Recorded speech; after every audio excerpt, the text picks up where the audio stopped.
Aprender violão não é extrair um resultado pronto, e sim criar as condições para que uma habilidade possa crescer. Eu quero que você saia desse vídeo sabendo por que a sua evolução parece lenta e sabendo como continuar sem transformar o hobby do violão em mais um ponto de autocobrança e de julgamento. Para isso acontecer, eu vou dividir esse vídeo em 4 tópicos: o tempo, o cultivo, o crescimento e a colheita. Vamos lá para o nosso primeiro tópico sobre o tempo. Essa pergunta eu recebo com muita frequência de quem começa a fazer aula comigo nas redes sociais, que é a seguinte: quanto tempo leva para aprender a tocar violão? Quanto tempo leva para evoluir no violão? E aqui eu gostaria que você entendesse a lógica do aprendizado. Frequentemente a gente compara adquirir uma habilidade a adquirir um bem, a adquirir um objeto. Então a gente tem essa lógica da aquisição de algo. Eu paguei e tenho algo em troca. Então eu comprei um livro e eu recebo o livro. Eu comprei um liquidificador e recebo o liquidificador. Eu comprei um objeto e eu recebo ele pronto na minha casa. Só que o aprendizado ele não funciona dessa maneira, ainda mais o aprendizado musical. O aprendizado musical ele é uma habilidade que envolve outras coisas. E a gente vai trazer aqui uma comparação entre cultivar e caçar. Quando você caça algo, você pensa em algo pronto. Então você vai fazer uma caça, se a sua caça foi bem sucedida, você vai ter algo. Você concluiu ali a sua caça. O cultivo parte para uma outra lógica, que é você fazer o plantio de algo, observar aquele desenvolvimento e lá depois de um tempo você colher algo que você plantou.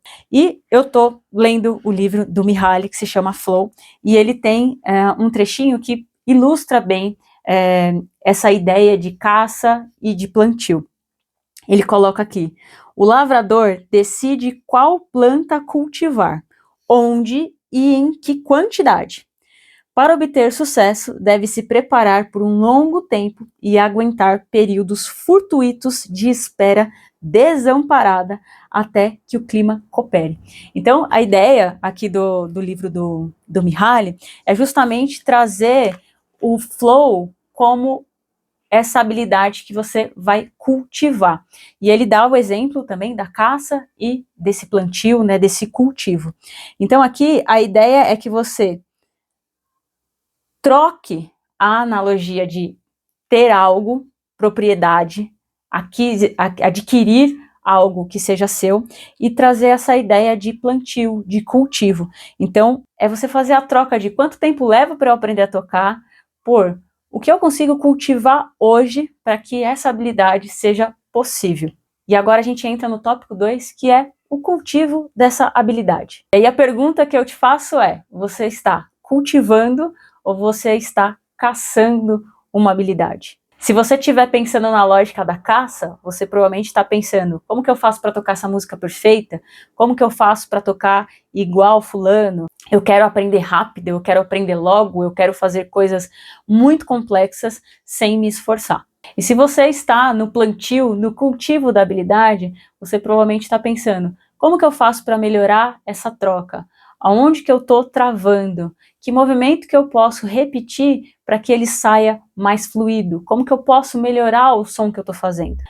E eu sei que muitas vezes a gente tem pressa para aprender, pressa para ter um resultado logo daquela ação que a gente está executando. E muitas vezes a gente quer compensar essa falta de tempo ou essa ansiedade em ver logo um resultado com intensidade.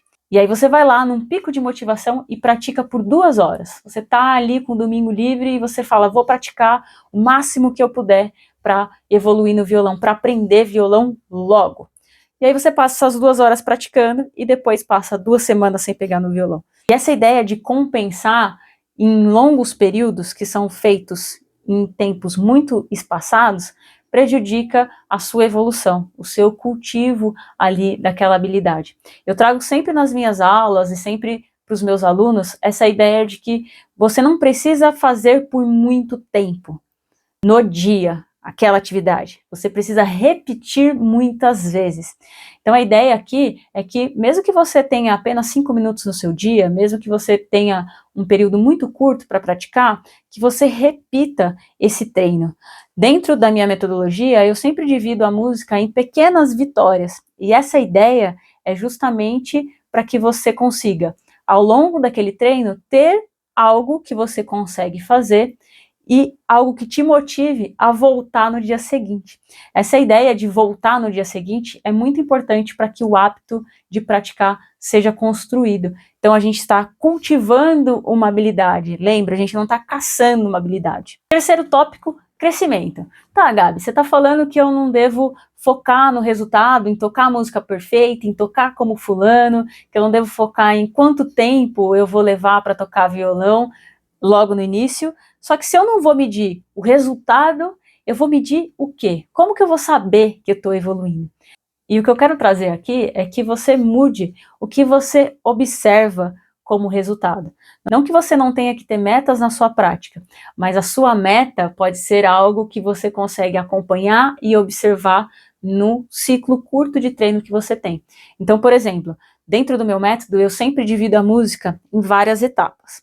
Então, a gente tem montagem dos acordes, troca dos acordes, ritmo, vou juntar mão direita com mão esquerda, depois eu vou tocar e cantar essa música. Então são várias etapas e que em cada uma delas você tem um resultado muito claro de conseguir fazer esse acorde, conseguir montar esse acorde, conseguir fazer essa troca. Isso vai oferecendo feedback para você. É muito importante que no seu processo você tenha esse momento onde você consegue avaliar se você conseguiu ou não conseguiu. E não só se pautar pelo resultado de conseguir tocar a música inteira.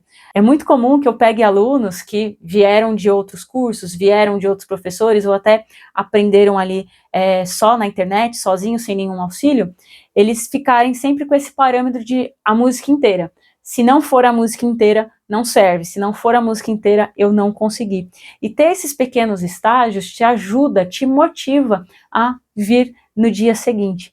Então, se você, de repente, não tem alguém para te dar feedback, você não faz aula com ninguém, você não está dentro de um curso, você pode utilizar esses parâmetros, que são conseguir fazer o acorde, conseguir fazer a troca, conseguir fazer o movimento, conseguir fazer mais rápido. E como que você pode medir isso, se você não faz aula com ninguém? Você pode criar um diário musical.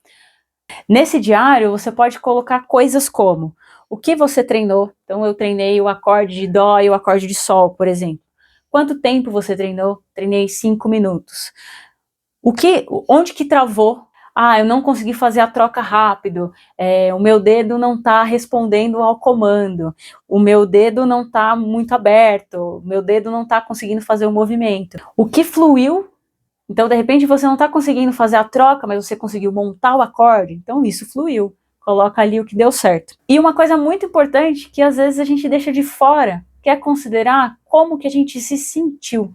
Eu recebi uma mensagem de um aluno, passei um exercício para ele conseguir fazer ali uma troca de acorde específica, e ele me mandou uma mensagem dizendo: nossa, eu não sei se é real, mas eu senti que depois de fazer o exercício, eu consegui fazer a troca mais rápida, eu consegui fazer a troca mais fácil, eu tô me sentindo. E esse eu tô me sentindo o quê? Eu tô sentindo que eu tenho capacidade de fazer, eu tô me sentindo bem por ter conseguido fazer essa troca. Então é importante você também registrar como que você está se sentindo. Às vezes você não consegue fazer uma troca, você se sente frustrado, você se sente triste, e aí isso trava que você venha no dia seguinte, porque você está frustrado. Então, quando a gente encara, às vezes, algum sentimento desagradável naquele momento, é importante que a gente apareça no dia seguinte também, para compensar aquele sentimento ruim, de repente, com alguma coisa mais simples, com alguma coisa que você já consegue fazer e está no seu domínio. Se você não tem alguém para te acompanhar, essa é a minha recomendação. E se você quiser que eu te acompanhe no seu aprendizado de violão, confere o link aqui na descrição e no comentário fixado, que eu tenho uma mentoria de violão, onde eu vou te acompanhar, te dar feedback e passar todo esse processo aqui do método Coragem, que é o método que eu criei para ensinar adultos ocupados, mesmo com pouco tempo de prática, e eu coloco esses 5 minutos como o nosso parâmetro aí de prática diária. Seguindo aqui para nossa última etapa, você entendeu o tempo, você entendeu o cultivo, você entendeu o crescimento e agora chegou a hora da colheita. Quando chegar no final desse processo, o que é que você vai colher? A pergunta que a gente iniciou esse vídeo foi, tá, quanto tempo leva para eu aprender a tocar violão? Se você está cultivando essa habilidade de tocar violão, você vai perceber que essa pergunta vai até mudar. Você já não vai mais se preocupar em quanto tempo leva para você aprender, ou quanto tempo leva para você ir de um lugar a outro, mas sim quais as condições que você está criando hoje para que essa habilidade seja possível, para que essa habilidade melhore. E eu gosto sempre de trazer essa lógica de longo prazo dentro da prática do violão, porque muitas vezes a gente fica na ansiedade de ter um resultado logo, de conseguir fazer algo rápido e algo complexo, sem dedicar ali um esforço, sem dedicar ali um tempo para aquela habilidade. Então é muito importante que você entenda que sim, se você quer tocar violão, você vai precisar dedicar um pouquinho do seu tempo, um pouquinho da sua energia para essa atividade. Você vai precisar cultivar esse hábito de tocar violão dentro da sua rotina. Esse foi o episódio número 2 das Notas de Coragem. Eu sou Gabi Alencar, sou criadora da Musicamente, esse espaço aqui para adultos ocupados aprenderem não só a tocar, mas as habilidades humanas que a gente desenvolve ao tocar nessa era da inteligência artificial. Espero que você tenha gostado desse vídeo, deixe aqui os seus comentários e eu te vejo no próximo Notas de Coragem.